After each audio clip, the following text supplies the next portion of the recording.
Director of the Geneva Centre for Africa, Security and Strategic Studies. He joins us now from Abuja. Thank you so much for coming back on the program with us, David. Firstly, what's your reaction to the latest clashes that we've seen resulting in the tower catching fire? I mean, this is fast encroaching on significant landmarks in Khartoum. Yes, Oscar, you're very right.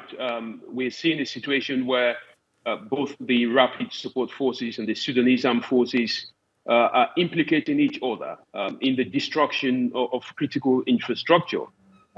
This is the Nile Petroleum Company, and it's not the first that has been affected. We have the Ministry of Justice, we have the Tax Bureau, the Metrology Tower. For the past 6 months, both sides, have accused each other of targeting critical infrastructure and very important landmarks within Sudan.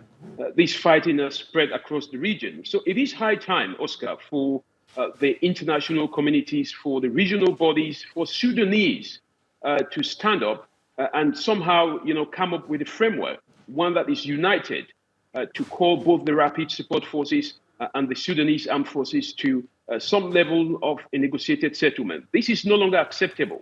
In this particular crisis.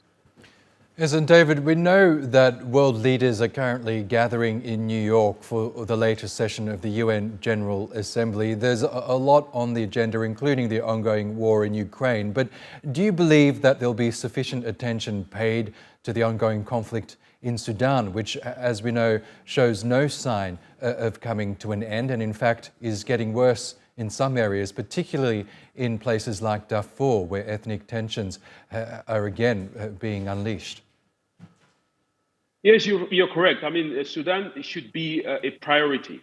As you rightly mentioned, the international community has a very short, memory in terms of how it engages with this conflict. There has been a lot of, focus being put on Sudan. But most of the ceasefire agreements, have been, unsuccessful between the Sudanese Armed Forces and the Rapid Support Forces. So one perhaps, would wonder, how much attention again is going to be put by the United Nations on this issue. So let's see how that goes. But it's a very important crisis, and we hope to see that the government of different nations that are meeting, of course, in the United Nations. Will have some level of attention put on this crisis. But I doubt that without a unified approach, we would see any kind of progress in reaching out to both the Sudanese Armed Forces and the Rapid Support Forces. Okay, David, Otto, we'll have to leave it there. Thanks as always for sharing your thoughts with us on TRT World. Thank you.